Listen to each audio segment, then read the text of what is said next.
नमस्कार, स्वागत है झारखंड की फटाफट ताजा बड़ी खबरों में। पहली बड़ी खबर, झारखंड में आज और कल होगी जेएसएससी सीजीएल की परीक्षा। जेएसएससी यानी झारखंड कर्मचारी चयन आयोग द्वारा आयोजित झारखंड सामान्य स्नातक योग्यताधारी यानी जेएसएससी सीजीएल परीक्षा 2023 होगी।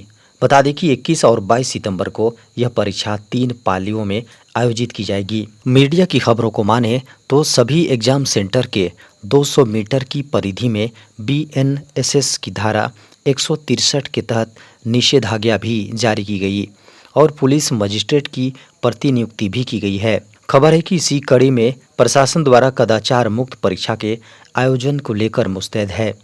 बता दें कि जिला प्रशासन ने विभिन्न परीक्षा केंद्रों, hotel, lodge, railway station, bus stand सहित प्रमुख स्थानों पर माइकिंग कर इसकी जानकारी दी।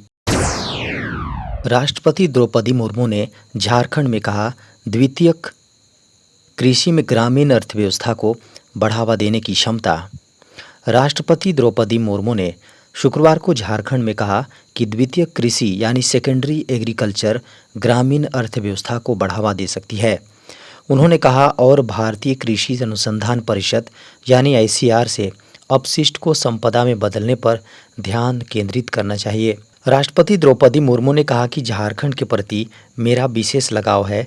धरती आबा बिरसा मुंडा की धरती पर आना मेरे लिए तीर्थ यात्रा के समान है। यहाँ के लोगों से बहुत स्नेह मिला है। उन्होंने कहा कि राज्यपाल के तौर पर मैंने यहाँ कई वर्षों तक काम किया है। वे शुक्रवार को भारतीय कृषि अनुसंधान परिषद राष्ट्रीय कृषि उच्चतर प्रसंस्करण संस्थान के 100 वर्ष पूरे होने पर आयोजित शताब्दी समारोह को संबोधित कर रही थीं। बता दें कि उन्होंने कहा कि वर्ष 2017 में इस संस्थान की ओर से आयोजित किसान मेला का उद्घाटन किया था। मैं यहाँ पहले भी कई बार आ चुकी हूँ। उस समय मैंने लाह उत्पादन में अच्छा कार्य कर रहे किसानों को सम्मानित भी किया था।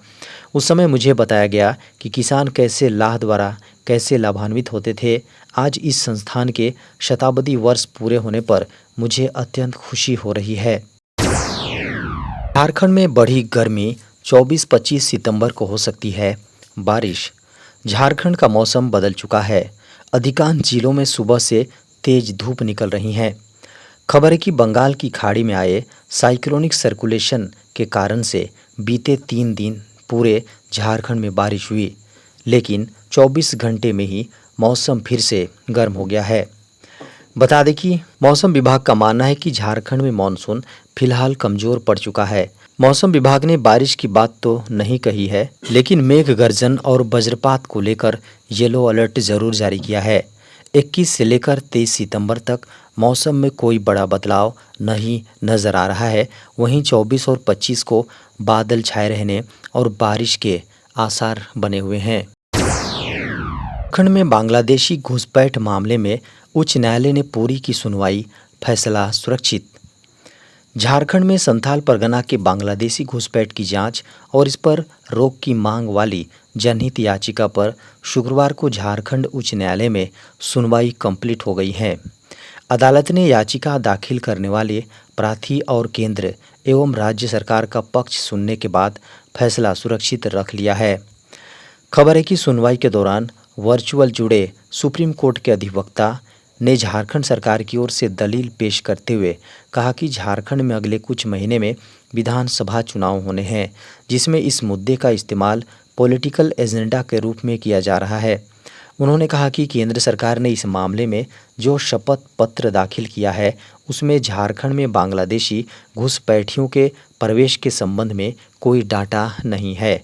इस मुद्दे पर सुप्रीम कोर्ट में भी एक मामला पेंडिंग है। अदालत ने इस पर कहा कि अगर इस मामले की जांच के लिए एक कमेटी बन जाती है तो क्या दिक्कत है।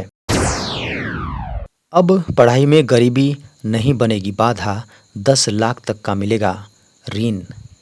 भारत के केंद्रीय वित्त मंत्री ने 2024-25 के लिए केंद्रीय बजट पेश करते हुए एक नई उच्च शिक्षा ऋण योजना की घोषणा की है।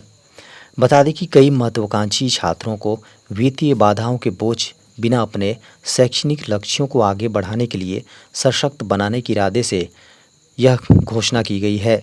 हर साल 1 लाख छात्रों को 10 लाख तक का ऋण सुरक्षित करने के लिए दिए जाने वाले ई वाउचर की शुरुआत से घरेलू संस्थानों में उच्च शिक्षा प्राप्त करने में कई छात्रों को पर्याप्त सहायता मिलने की संभावना है। इस योजना के तहत सरकार पात्र छात्रों को 10 लाख रुपए तक का उच्च शिक्षा ऋण प्रदान करेगी। इस कदम से छात्रों पर वित्तीय बोझ कम करने में काफ़ी सहूलियत होगी। यह पहल निस्संदेह घरेलू संस्थानों में नामांकन को भी बढ़ावा देगी। कुल 1 लाख छात्र घरेलू संस्थानों में उच्च शिक्षा प्राप्त करने के लिए इस योजना के तहत उपलब्ध 10 लाख रुपए तक का फायदा उठा सकते हैं। इस बैंक में निकली 3000 नौकरियां, जल्द करें आवेदन। केनरा बैंक में अप्रेंटिस के 3000 पदों पर वैकेंसी निकली हैं। बता दें कि इस भर्ती के लिए ऑनलाइन आवेदन केनरा बैंक की वेबसाइट canarabank.com पर जाकर करना है। इसके लिए आवेदन 21 सितंबर से शुरू होगा, साथ ही 4 अक्टूबर तक यह चलेगा। केनरा बैंक में अप्रेंटिसशिप के दौरान हर महीने जहां 15,000 रुपये स्टाइपेंड मिलेगा। बता दें कि ये अप्रेंटिसशिप 1 वर्ष के लिए होगी, हालांकि इसके बाद परमानेंट जॉब नहीं दी जाएगी। अप्रेंटिसशिप के लिए चयन 12वीं के मार्क्स के आधार पर होगा। इस मार्क्स से मेरिट बनेगी। केनरा बैंक में निकली अप्रेंटिस भर्ती के लिए एप्लीकेशन फ़ीस 500 रुपये है। हालांकि SC ST और PWBD कैटेगरी के उम्मीदवारों के लिए एप्लीकेशन फ्री हैं। दिवाली पर सरकारी कर्मचारियों को मिलेगी बढ़ी हुई सैलरी। भारत में बढ़ती महंगाई और केंद्रीय सरकारी कर्मचारियों की बेसिक सैलरी में वृद्धि की मांग को ध्यान में रखते हुए सरकार ने कुछ अच्छी खबरें देने की तैयारी कर ली हैं। खबर है कि हाल ही में वित्त मंत्रालय के अनुसार दिवाली के समय सरकारी कर्मचारियों की सैलरी में वृद्धि की घोषणा की जा सकती है।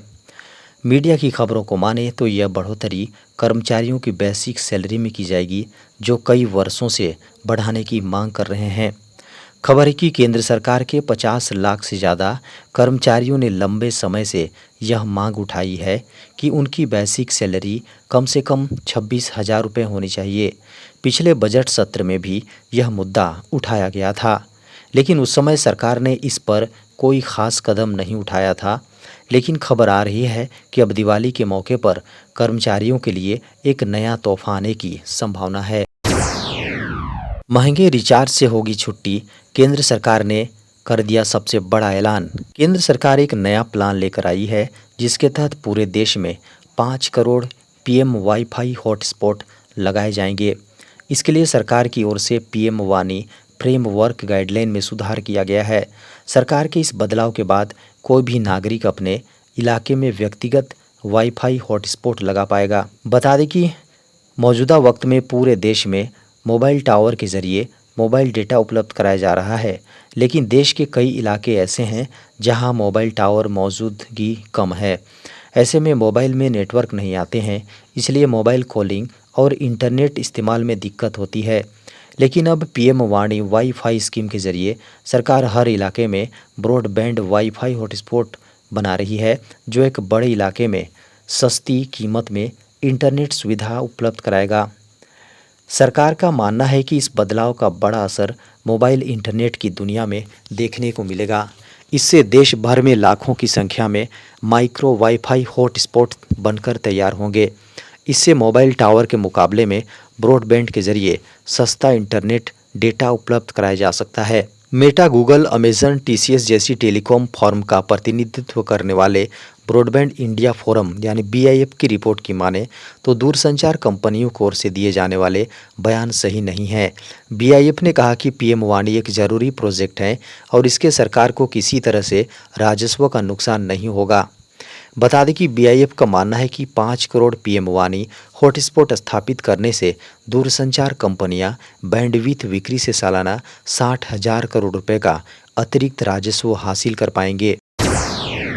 फैक्ट चेक यूनिट्स असंवैधानिक, बॉम्बे हाईकोर्ट ने IT नियमों में हुए बदलाव को किया रद्द। केंद्र सरकार को बॉम्बे हाईकोर्ट से तगड़ा झटका लगा है। कोर्ट ने शुक्रवार को IT नियमों में 2023 के संशोधन को रद्द कर दिया है। अदालत ने कहा है कि फैक्ट चेक यूनिट मौलिक अधिकारों का हनन है।